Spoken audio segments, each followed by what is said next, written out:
Welcome to the Peaceful Life Podcast, coming to you from a cottage in the woods in the beautiful mountains of California.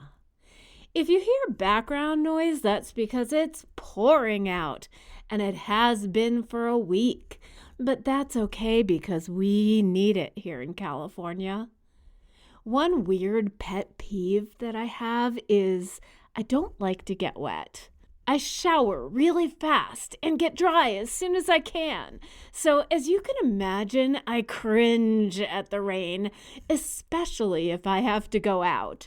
But this week, I just stopped and I thanked the earth for this downpour. I said to myself, God, we need it. The trees need it. The flowers need it. The farmers need it. We all need this rain. So I didn't really have a topic for today's episode until a bunch of things happened this week. One was the rain, and that brings me to reframing your reactions to things and people and events from negative to positive. One thing that happened is that I purchased a subscription to Gaia, which is a streaming channel that has shows with many different philosophies on peace, thought, and human science. This is not an ad. They didn't pay me to say anything, but I'm so grateful that I did subscribe, and I've been totally binging on their shows. Many of them support what I've been putting forth in the Peaceful Life podcast, with actual peer-reviewed science to back it up. Now, when I do put forth an idea or belief, I've said that it works for me, and I just wanted to share. I never say that it's been proven or anything grandiose like that. So it kind of blew my mind that a lot of what I've been saying in this podcast does have scientific evidence behind it. That makes me happy and validated. So one of the shows is called Missing Links, and one of the most significant topics put forth on that show is about changing your perspective on how you interact with yourself and the people and the world around you. How positive thinking, love, gratitude, and kindness can not only change you, but change the world. I try not to have negative thoughts, but I'm human and they do creep into my head every now and then. But my goal is to be able to catch myself and reprogram and reframe my thinking.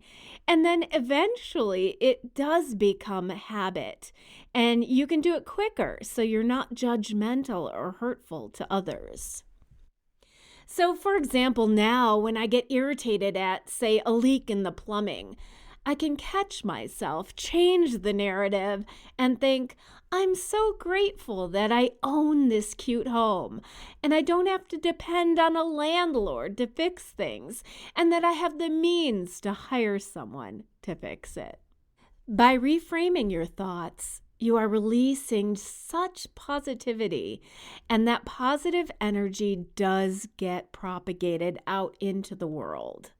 It affects you, and it affects the people around you, and it affects everyone.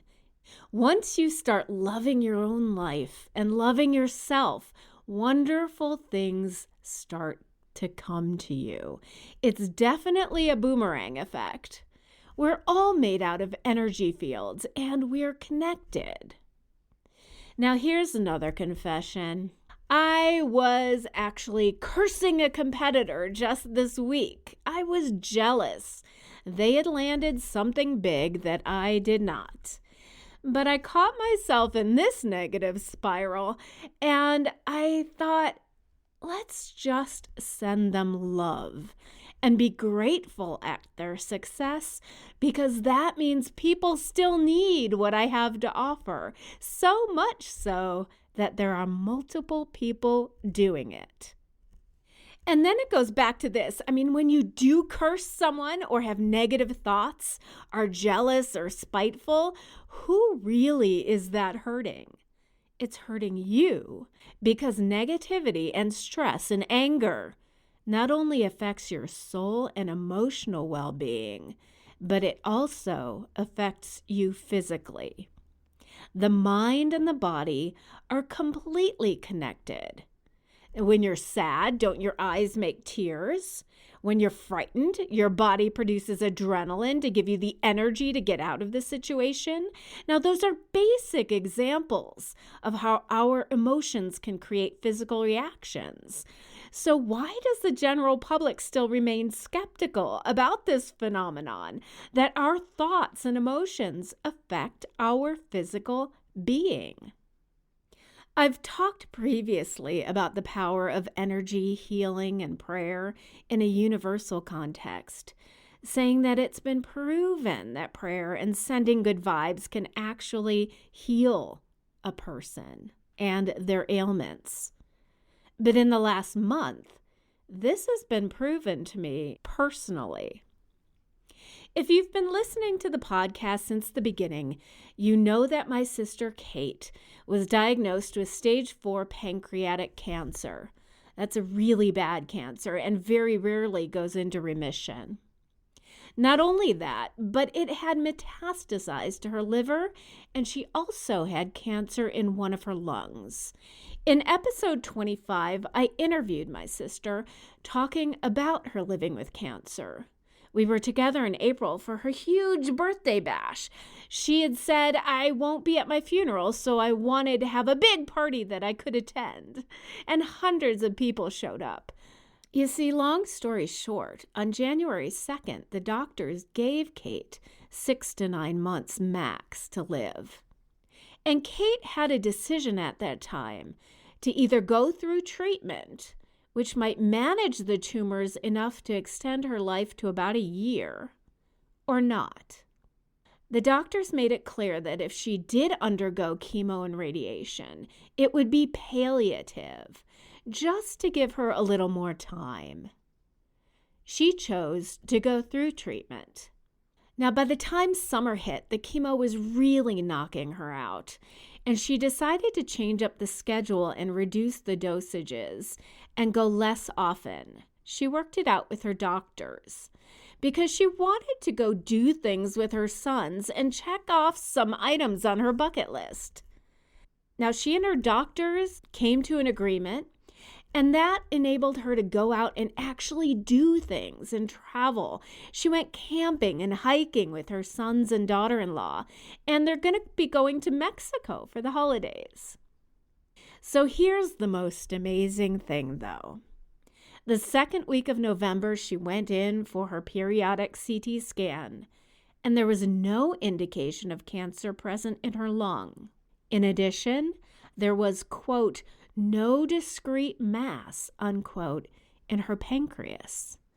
And the 22 lesions that were on her liver were gone. They were not discernible in the scan. She thanked all the, quote, prayer warriors out there, and there were lots of friends and family sending her healing vibes from all backgrounds of faith. She ended her wonderful announcement with the phrase, God is good. And I replied, science is good. But I know it wasn't just about science, or not just about medical science. There's another science that is just now being discovered, and that's the science of our personal power to heal ourselves and to heal others. The science of positivity, of love, and of gratitude. I myself had an incident in my teens where I should have died, and I did not. The medical staff called it a miracle. I suppose that contributes to my unusual outlook on life and being extremely grateful for what I have and what the world provides us. I hug trees and I pet flowers, and I probably always will. But anyway, so I said that there were several things this week. Another was a story in the news about a flight attendant or airline worker who shamed a child because she had an unusual name. The name was spelled Abcde and pronounced Abcde. The airline worker posted the 10-year-old girl's boarding pass, revealing her name to the public and shaming it. I posted how horrific it was for an adult to shame a child for anything. And people responded that the parents should have been so, insert bad word here, to give the child that ridiculous name. Ridiculous being their opinion, not mine. But if we can accept differences in race, sexuality, gender, appearance, we should be able to accept differences in names too. In 1950, 1 out of every 3 children born in the United States had a top 10 name. It was important to conform. But in recent years, it's now under 1% of babies born in the U.S. have a top 10 name. And that means parents are being more creative and not going with trendy or popular names. So as long as the name is not abusive, which Abcde is not, then why are we judging? Look, Barack Hussein Obama had a highly unusual name, and it didn't affect his success at all. Oprah is a made-up name. They got it wrong on her birth certificate. Is anyone posting Oprah's boarding pass online and making fun of her name? Nope, I don't think so.